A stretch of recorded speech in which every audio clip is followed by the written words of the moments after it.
Brains? Well, I've invented this super new robot. It starts as a racing car, turns into a robot, then back into a car again. Wow, sounds phenomenal. Is it something Thunderbird 2 could use? Interesting idea, Scott.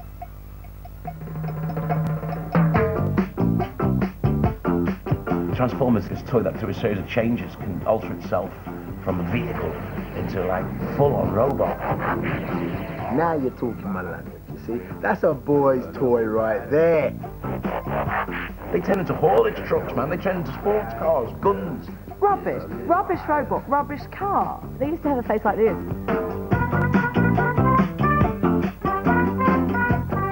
Transformers weren't just a toy. They starred in their own television cartoon at the same time. How novel.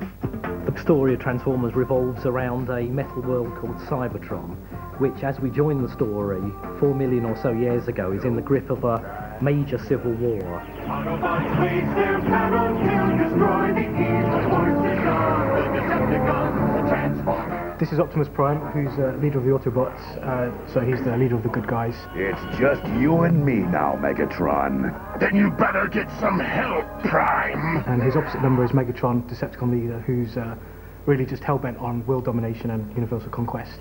We are indestructible! Power to the Decepticons forever!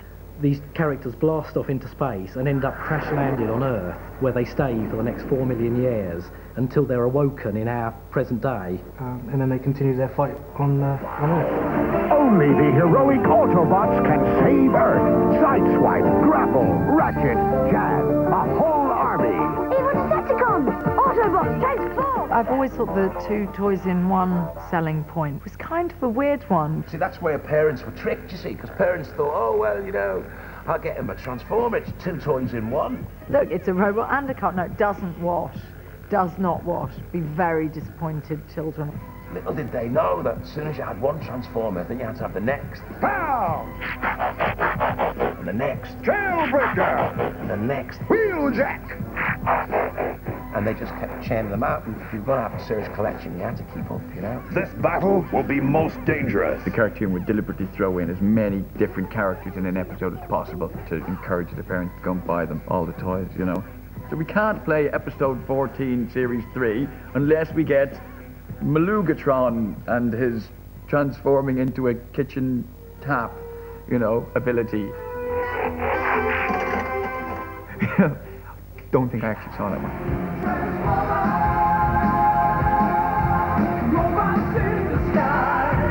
When Transformers movie came out, it was actually quite early on in Transformers. It was only maybe a year or two into its release, but that was just how quickly the toy had taken off. The fact that they felt they could commit to a whole animated feature. In the film, there was a scene that's classic for all the boys who know their toys. Megatron ran and he jumps into the air and turned into the gun, and his friend caught him on. Lovely. If you were Megatron, you'd be like, ha ha, I battle you, for I am a battle robot. Ah, but now I shall turn into a gun. Can somebody phone a giant to come and shoot me? I'll crush you with my bare hands. The amazing thing about the movie is the sort of voice cast they got for it. I mean, you had Orson Welles in it in his last movie role. Poor guy. Welcome, Megatron. You had Leonard Nimoy as Galvatron. I will rip open Ultra Magnus and every other Autobot until the Matrix has been destroyed. You had Eric Idle as Wreck-Gar. You know, just this amazing cast. But all these big names were eclipsed by the man who played the lead, Optimus Prime. What's a Transformer? I got to the audition and found out. Now, all we need is a little energon and a lot of luck. If they were going to go 1 inch away from my character that I had conceived for a hero, I'd fight them.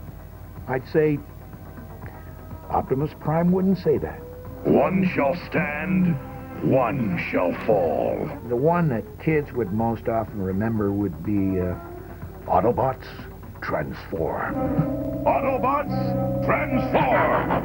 Roll out! I realized Transformers was a hit when I saw a toy named Optimus Prime. And you know what? I could barely afford it. Having heard that in America they were very scarce and that there was the usual kind of punch-offs and people trying to get them and people paying outrageous sums of money for, particularly there was a special version of Optimus Prime, which I thought I'd found this special version in the shops. I was thinking, this is it, I'm going to make my fortune. Went to all the trouble of putting a classified advert in an American newspaper. Went to great effort. And not a sound, not a single phone call, nothing. So stuck with 2 Optimus Primes that I didn't want. When you look at most toy lines, good versus evil is always in there in some form. Sometimes you can make good versus evil very bland, but the characters were so good, they were so well developed, you couldn't help but get involved in it. I fear the wounds are fatal. I was reading the script for the first time. Well, Orson Welles is dying.